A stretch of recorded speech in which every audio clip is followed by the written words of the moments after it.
This is a story of 4 children who were born with a disorder called Holoprosencephaly, or HPE. There's nothing back here at all. In the interim, I can see. They will explore the nature of the disorder, the wide range of its manifestations, its cause, treatment, and probable outcomes. It will dispel some misconceptions and provide facts and information where very little has been available before. But mostly, the story is about people. About families who live with HPE. Families who have overcome the initial fear and guilt, anger and frustration they felt when they learned their child had the disorder. It is a story of struggle and of triumph. You rolled a 5, yay! It is also a story of hope. And this is how it began.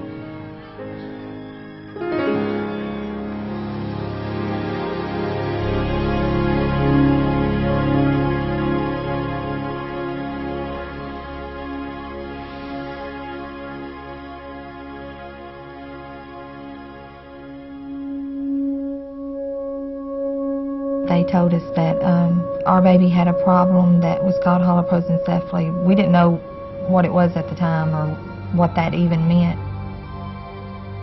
She was born and they told me she was a girl. I got so excited because I always wanted a girl. And I was crying because I was so happy.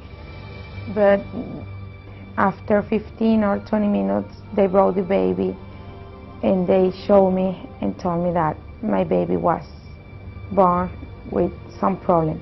They didn't know what it was. When we received the diagnosis, there was absolutely no hope whatsoever. And quite to the contrary, our neurosurgeon actually said to us, or the neurologist actually said to us, that he felt the worst thing he could do was to give us hope. And looking back on that moment, I guess that's one of those moments that stands in your mind. That's what you need more than anything. It was a real shock to our system, and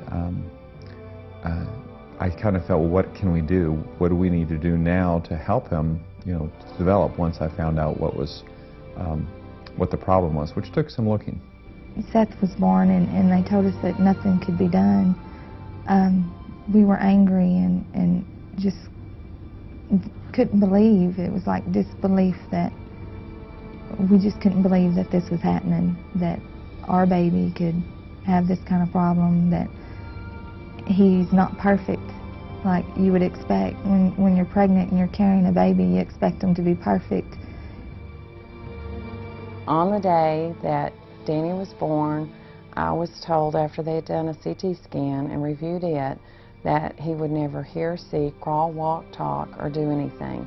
And when I asked how certain were they, I was told 100%. They told us that he would only live 30 days and that for us to take him home and love him and bond with him because he was going to die. I would get angry because I didn't know what to do. She would get upset because she didn't know what to do. We didn't know how to take care of a baby with those problems.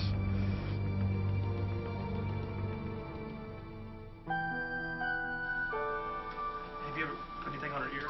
No. Until recently, HPE was not fully understood, even by the medical community. It was often mistaken for other disorders of the nervous system.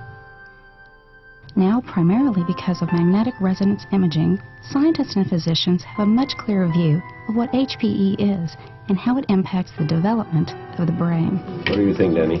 Huh? Look at all the pictures, Danny. What do you think? Holoprosencephaly is a brain malformation. The brain has not been formed correctly. And it is characterized by a failure of the brain to separate correctly into right and left sides. This is without any question, no contest, the most complicated of all the developmental abnormalities of the brain. This malformation causes various neurologic problems for the child. And it really helps when you have a... To better understand what holoprosencephaly is, let's first briefly review how the normal brain develops. By the 3rd week of pregnancy, the brain and spinal cord resemble a tube with 2 openings at each end. From the end of this tube, the brain will begin to develop and enlarge into 3 sections called vesicles. the forebrain, midbrain, and the hindbrain. These begin to divide into two parts each, while the midbrain remains undivided. The two subdivisions of the forebrain are called the telencephalon and the diencephalon. Two bulges appear in the forebrain, one on each side of the diencephalon. These will develop into the nerves to the eyes. The telencephalon also begins rapid growth. This part of the forebrain will become the two separate brain hemispheres. These hemispheres will grow enormously, and they will eventually surround the diencephalon. The separation between the two hemispheres of the brain is very clear and well defined. In the severest form of HPE, the forebrain does not divide into the telencephalon and the diencephalon. The telencephalon does not grow into two distinct hemispheres, and the result is a single brain mass. Compared to the normal brain, many sections of the brain are poorly developed, undivided, or absent. This very severe brain malformation is called alobar holoprosencephaly. Fortunately, not all children diagnosed with HPE have the most severe form of this condition. Sometimes the brain is partially divided and there are only moderate abnormalities of the brain structures.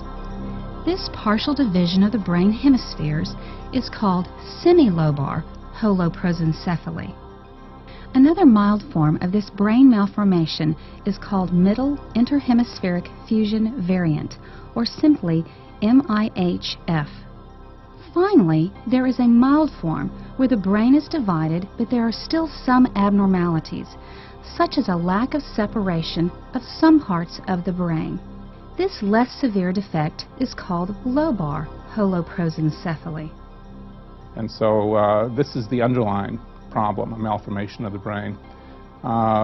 Then children express this by their delays in development, particularly in the motor system, but also in speech and in some very important functions like swallowing and eating. The type of problems that a child will have with holoprosencephaly mainly are due to the severity of the abnormality. Sometimes in children with holoprosencephaly, their face is different from other people's faces, and again, the midline of the face is different than in other children. And some children with holoprosencephaly don't have a completely normal face altogether. So this is the brain looking at it from the top, basically. So here's the side view. You can see the severity of HPE lies along a spectrum from relatively mild to severe. As a general rule, it is said that the face predicts the brain, that the degree of facial abnormality reflects the degree of brain dysfunction. But there are sometimes exceptions to the rule, which makes it difficult to predict how affected the child will be. This, of course, is what the parents most desperately want to know. Will he survive? Will she be able to walk or talk? What will the outcome be? Historically, because most physicians and pediatricians have had little experience with HPE, they have offered parents little hope. They have told parents that the child will not survive, to expect the worst, that nothing can be done. Today, however, physicians that have seen many HPE patients are taking a more optimistic, though realistic view. They are offering hope. We hope to also educate pediatricians and other practitioners that holoprosencephaly does not always mean a very poor outcome, and that each individual case should be analyzed very carefully, and those comments that you make to the parents should be done with utmost care. It would be somewhat difficult to predict at one particular point in time, unless the child were older, as to what the eventual outcome is. We're able to tell more as the child gets older and as we see the trajectory of their development. Because this is a fixed abnormality, we call it a static or non-progressive brain problem. We expect that there will be progressive improvement with time in function. There you go. We can't always predict, and frequently cannot predict, what the eventual outcome will be. But we do know that most of these cases show a progressive improvement, and that sometimes this can surprise us. I've had many experiences when I talked with families who told me that they were told that their child wouldn't live for very long, and they told me this story when the child is 10 years old. So it's clear to me that yes, indeed, some children with a severe form of holoprosencephaly can die very early on. Other children with a less severe form can live 10 years, 20 years, and can live a long life, actually. Danny is an example of that. I was told life expectancy was 12 months, and he turned 13 years old last month.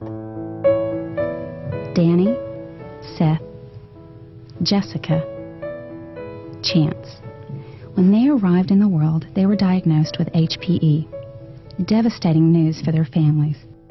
I always worry that he's going to have seizures. You know, they're always at risk, but the great thing is the longer they go without seizures, the better chance you have of the seizures never coming.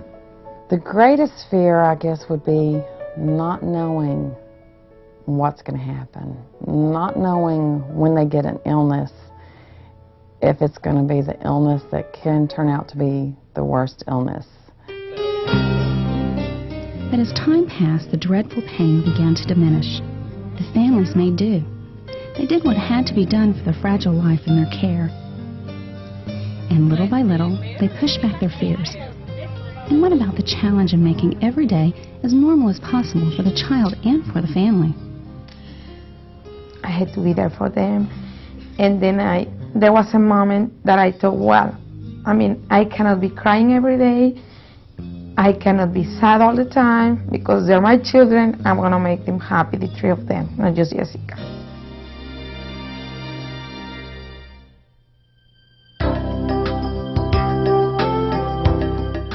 It is early morning in the Mitchell home. Peggy Mitchell's unusual day begins. But in many ways it is not so unusual at all. The routine is much the same as it is with any house up and down the street. Danny is a very happy child. He sleeps about 12 hours each night, and then he's awake about 12 hours during the day. Mornings start off basically about 6 o'clock in the morning is when we get up. Then we come into the living room from his bedroom. We take care of all of his personal needs in his bedroom. Then we come to the living room, and he's put in a feeder seat that sits on the couch. And we go through the routine of getting dressed for school. We do a nebulizer treatment, which is for his respiratory problems.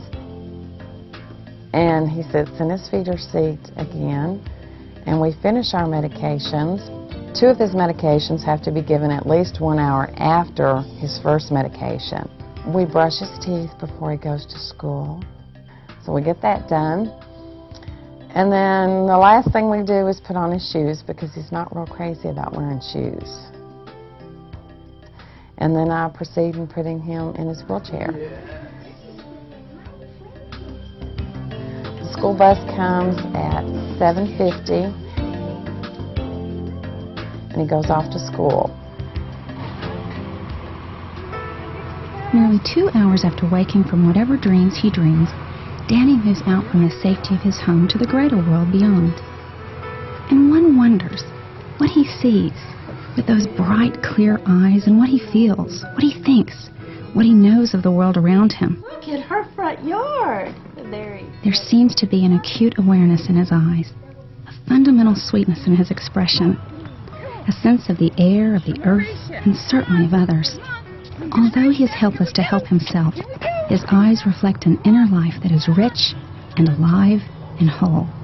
I've always thought that maybe all of his brain didn't form, but in place of that, he has stronger